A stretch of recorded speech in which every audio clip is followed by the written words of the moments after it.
اللہ کا کرم ہے کہ اللہ نے اس کائنات کو نکاح سے جوڑا ہے، اور رب العزت کا کرم اس وقت تک رہے گا جب تک یہ کائنات نکاح سے جڑی رہے گی۔ یہ کائنات شروع ہوئی ہے حضرت آدم اور اماں حوا علیہ السلام کے نکاح سے، اور یہ کائنات ختم ہوگی اس وقت جب حضور علیہ السلام نے فرمایا اس دھرتی پہ کوئی مسلمان نہیں رہے گا، حتیٰ یقال فی الارض اللہ اللہ۔ پتہ چلا جب مسلمان نہیں ہوں گے تو نکاح نہیں ہوگا، اور جب نکاح نہیں ہوگا تو کائنات ختم ہو جائے گی۔ یعنی کائنات کا وجود جو ہے وہ وجود نکاح سے ہے۔ نمبر 2، نکاح اتنی مبارک تقریب ہے جو اللہ پاک نے عرش پر منعقد فرمائی ہے، اور جس شخص کا نکاح ہے وہ شیطان سے محفوظ ہے، اور جو نکاح سے دور ہے عام طور پہ وہ شیطان کا دوست ہے۔ نکاح کی کوئی خاص عمر متعین نہیں ہے، بلوغ کے بعد نکاح کر لینا چاہیے، اور اولاد کا نکاح کرانا یہ ماں باپ کی ذمہ داری ہے۔ اگر کوئی بچہ گناہ کر لے اور ماں باپ کو پتہ ہو تو کل قیامت میں ماں باپ اس کے ذمہ دار ہیں کہ یہ نکاح نہیں کرا رہے۔ ماں باپ کے 3 حق ہیں۔ نمبر 1، اچھا نام رکھنا، اچھی جگہ تعلیم دینا، اور اچھی جگہ شادی کرنا۔ ہاں کوئی عذر ہے، کوئی وجہ ہے، پھر اور بات ہے، ورنہ سب کچھ ہونے کے باوجود نکاح میں دیر نہ کریں۔ حضور پاک علیہ الصلوۃ والسلام نے فرمایا 3 چیزوں میں جلدی کرو، دیر نہ کرنا۔ نمبر 1، جب نماز کا وقت ہو۔ کیا مطلب؟ اول وقت میں پڑھ لو؟ جی نہیں، مراد ہے نماز قضا ہونے سے پہلے پہلے۔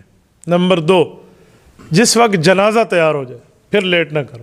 نمبر 3، جس وقت بے نکاحی عورت کے جوڑ کا خامد مل جائے، لیٹ نہ کرو۔ تو نکاح کے اندر برکتیں ہیں، شفقتیں ہیں، رب العزت کی رحمت ہے۔ وَيَسْتَغْفِرُونَ لِمَنْ فِي الْأَرْضِ، قرآن کریم میں آسمان کے فرشتے زمین والوں کے لیے استغفار کرتے ہیں، ان میں ایک وجہ یہی بھی ہے کہ وہ جو شادی کرتے ہیں اور نکاح کرتے ہیں۔ ایک جملہ ذہن میں رکھیں، نکاح ایسی بابرکت تقریب ہے کہ حضرت عیسیٰ علیہ السلام جب زمین پر تشریف لائیں گے نا آسمان سے، اس کی وجہ جہاد بھی ہے، اس کی وجہ تبلیغ بھی ہے، اس کی وجہ امت کی قیادت بھی ہے، لیکن اس کی ایک وجہ حضرت عیسیٰ علیہ السلام کی شادی بھی ہے۔ حضرت عیسیٰ علیہ السلام کی شادی نہیں ہے جب آسمان پہ تشریف لے گئے تھے، حدیث پاک میں یتزوج ویولد ویدفن معیہ، حضرت عیسیٰ علیہ السلام زمین پہ تشریف لائیں گے، بنو کلب میں ان کی شادی ہوگی، پھر ان کی اولاد ہوگی، پھر وہ حضور علیہ السلام کے روضہ اقدس میں دفن ہوں گے۔ تو ایک وجہ شادی بھی ہے۔ خود اندازہ لگائیں شادی کتنی مبارک چیز ہے۔ شادی اسلام میں 6 چیزوں کا نام ہے، 7ویں چیز شادی میں نہیں ہے۔ اس میں 2 فرض ہیں، 1 واجب ہے، 3 سنت ہیں۔ جو 2 فرض ہیں وہ ایجاب اور قبول، اور 2 مسلمان گواہ۔ ایجاب قبول کہتے ہیں آفر اور ایکسیپٹ کو، بچی دیجیے جی ہم نے لی ہے، یہ آفر ایکسیپٹ ایجاب قبول ہے، اس کے بغیر نکاح نہیں ہوتا، یہ پہلا فرض ہے۔ نکاح کا دوسرا فرض کم از کم 2 مسلمان گواہ ہوں، کیونکہ نکاح اور گناہ میں یہی فرق ہے کہ وہ خفیہ ہے اور یہ اعلانیہ ہے، تو اعلانیہ کی حد کم از کم 2 مسلمان گواہ، اس کے بغیر بھی نکاح نہیں ہوتا۔ جو ایک واجب ہے وہ حق مہر ہے۔ سورۃ نمبر 33 سورۃ احزاب پارہ نمبر 22، قد علمنا ما فرضنا علیہم فی ازواجہم، اللہ نے حق مہر کو واجب کیا ہے۔ حق مہر کم از کم کتنا ہے؟ حدیث پاک میں اللہ کے رسول نے اس کو متعین فرمایا۔ حضرت جابر کی روایت فرمایا اللہ مہر لاقل من 10 دراہم، کم از کم 10 درہم ہے۔ حضور علیہ السلام کے دور کے 10 درہم آج کے پاکستان کے حساب سے 5000 روپے بنتے ہیں، اس سے زیادہ ہونا چاہیے، اس سے کم نہ ہو۔ یہ حق مہر واجب، اور واجب اتنا ہے کہ کسی نے نکاح میں حق مہر نہ دیا ہو نا بیوی کو، اور اللہ نہ کرے بندہ فوت ہو جائے، تو سب سے پہلے قرآن کہتا ہے من بعد وصیۃ یوصی بہا او دین، پہلے حق مہر نکال کے بیوی کو دیا جائے گا، پھر وراثت میں باپ کا حصہ ہے، ماں کا حصہ ہے، اولاد کا حصہ ہے، بہن بھائی کا حصہ ہے، پہلے بیوی کا حق مہر نکالا جائے گا، اتنا واجب ہے۔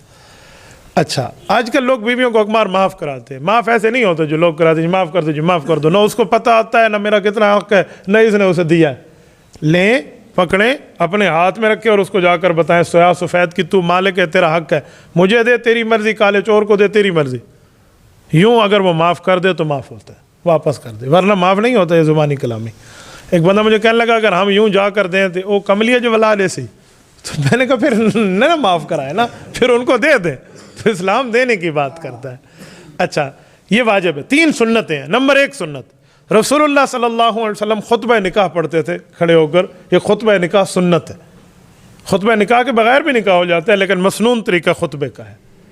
نمبر 2 سنت، حضور علیہ السلام کے سامنے چھوارے مبارک ہوتے تھے، حضور علیہ السلام چھوارے اٹھا کر آرام آرام سے لوگوں کے اوپر پھینک دیتے، یہ خوشی کا اظہار تھا، آرام سے پھینکے، یہ نہ ہو کہیں آنکھ بگاوے بندہ، تو یہ بھی سنت ہے۔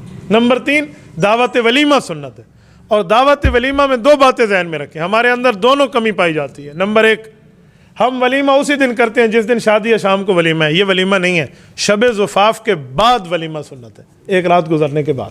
ٹھیک ہے، رخصتی کے بعد ولیمہ سنت ہے، پہلے ولیمہ نہیں ہے، وہ ایسے اللہ کے نام کی خیرات ہے. نمبر 2، ولیمے میں ایک کمی ہم کرتے ہیں، ہم غریبوں کو نہیں بلاتے، امیروں کو بلاتے ہیں. ہم کارڈ ایشو کرتے ہیں، انٹری پاس.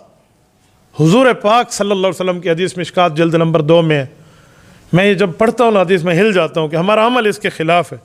اللہ کے رسول نے فرمایا خیر الولیمہ ایک شر الولیمہ ہے. فرمایا خیر الولیمہ یہ ہے جس میں غریب آ سکیں، شر الولیمہ وہ ہے جس میں غریبوں کو روکا جائے. آج ہم شر الولیمہ میں بیٹھے ہوئے ہیں. انٹری پاس ہے نہیں ہے، چل جول بھائی ہم بھگا دے. ہمارے ماں باپ کی شادیاں چل گئی ہیں، کیوں؟ وہ خیر الولیمہ تھے، گلیوں میں ہوتے تھے، کوئی فقیر راہ گزرتا بیٹھ جاتا تھا، کوئی روک ٹوک نہیں ہوتی تھی. اور آج شادیاں نہیں میری دعا ہے اللہ ہر کسی کا گھر بسائے، لیکن جو آج حالات ہیں نا ان میں ایک وجہ یہ شر الولیمے بھی ہے. میری اپنی ذاتی ترتیب ہے، آپ کہیں گے پتہ نہیں حال والوں کا مخالف ہے، میں حالوں میں ولیموں میں نہیں جاتا. یہ خیر الولیمے ہیں ہی نہیں. یہ انٹری پاس ہو تو ٹھیک ہے، نہیں جول میرا بھائی، یہ بات غلط ہے.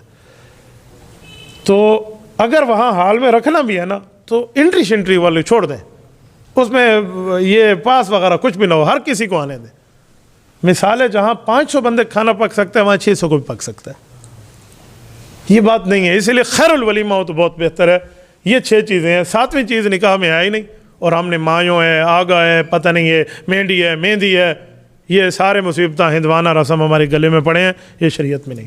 کتنا سادہ برکت نکاح ہے. اس جیسے نکاحوں کو دعائیں ہیں. میری دعا ہے اللہ پاک اس نکاح کو بھی قبول فرمائے. بھائی حماد آج اللہ کے فضل سے مفتی ہیں. مجھے وہ وقت بھی یاد ہے جب حماد میرے پاس تھے، میں نے ان کی پڑھائی کی وجہ سے کراچی کی جاب چھوڑی تھی. اس وجہ سے چھوڑی تھی کہ یار یہ بچے جو میرے پاس یہاں پڑھ رہے ہیں، میں کراچی جا رہا ہوں پڑھانے کے لیے. یہ تھے اور ایک وقار تھے، یاد ہے؟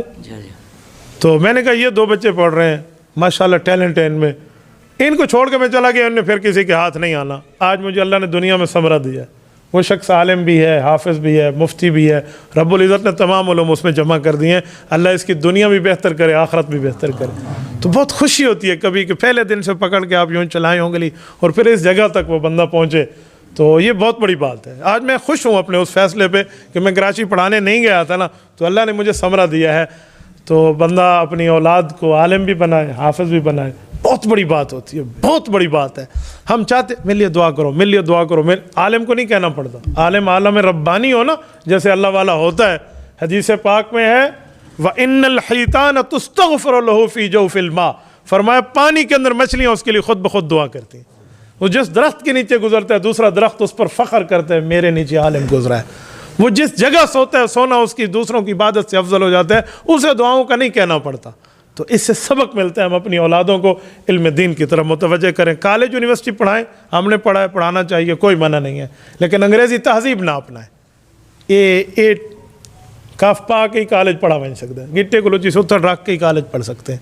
تو بس یہ ہے کہ بندہ انگریزی تہذیب نہ اپنائے. کالج یونیورسٹی کا نہیں مسئلہ، لیکن اصل اسلامی تعلیم ہے.